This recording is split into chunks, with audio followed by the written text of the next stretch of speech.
안녕하십니까, 박성호입니다. 터키 대지진의 피해가 엄청납니다. 2월 9일 기준으로 사망자 수가 14,014명, 부상자가 6만 3천 명 이상입니다. 그러다가 10일에는 공식 사망자 수가 2만을 훌쩍 넘었습니다. 2월 6일 새벽에 발생한 규모 7.7의 지진은 1939년 이래 가장 강력했습니다. 여진은 30회 이상 이어졌습니다. 터키는 7일간의 국가 애도 기간을 선포했고 영향을 받은 10개 주에 3개월간의 비상사태를 선포했습니다.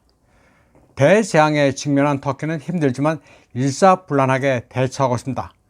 터키는 지역 강국이라 그나마 다른 나라들의 관심을 받는 편입니다. 러시아를 위시해 많은 나라들이 구조대를 보내고 구호 물자를 지원하고 있습니다. 특히 러시아가 적극적입니다.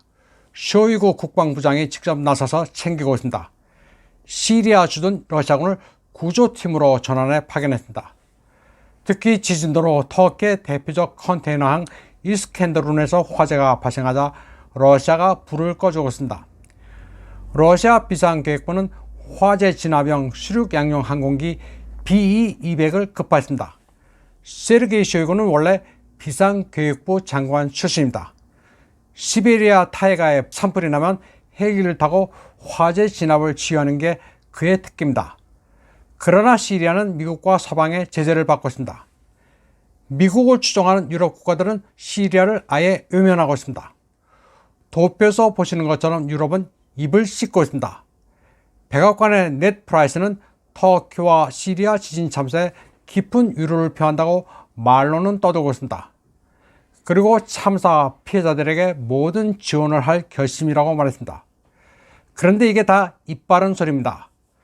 터키 시리아 상공의 항적을 보면 터키는 돌아다니는 비행기들이 많은데 시리아는 없습니다. 그래서 시리아에 도움을 주기 위해서는 터키 공항에 착륙했다가 육로로 구호품을 실어 날라야 합니다.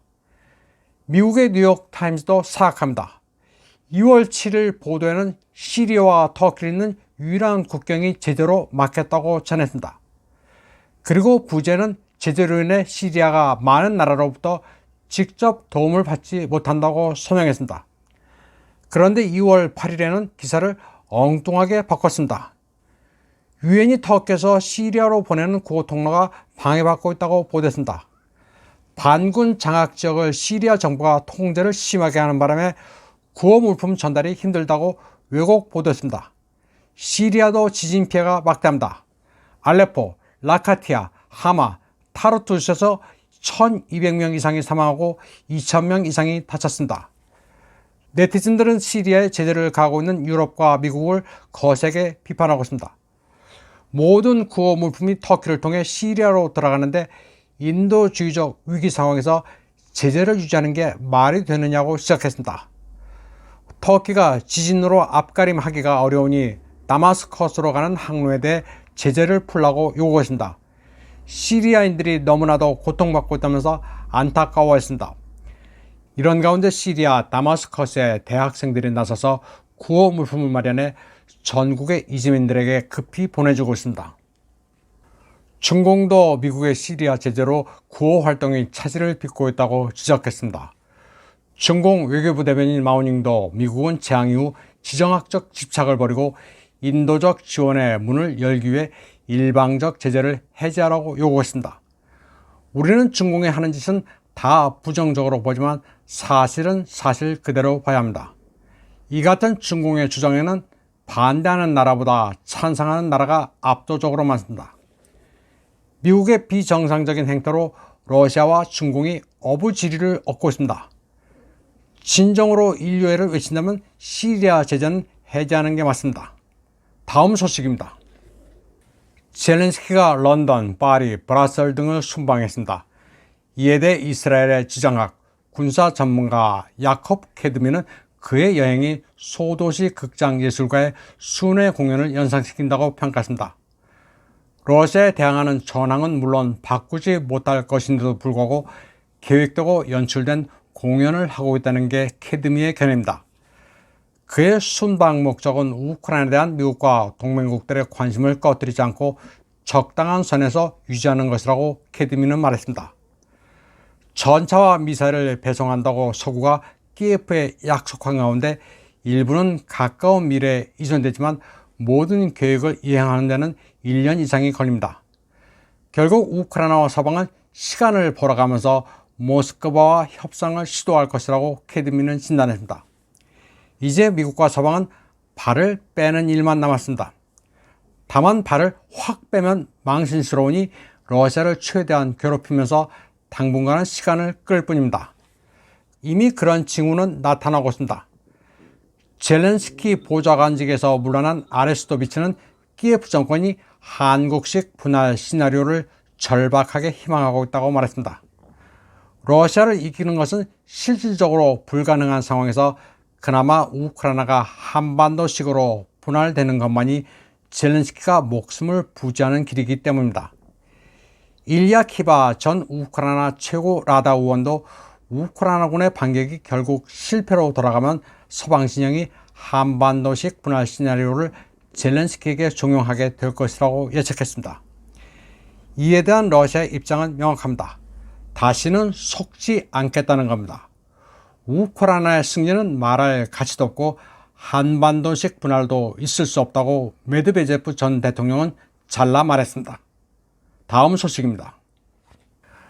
러시아가 거대 국영 에너지 회사 가스프롬의 PMC 사설 군사 회사를 추진하고 있습니다. 러시아 정부는 2월 4일 에너지 시큐리티 명목으로 이 안을 승인했습니다.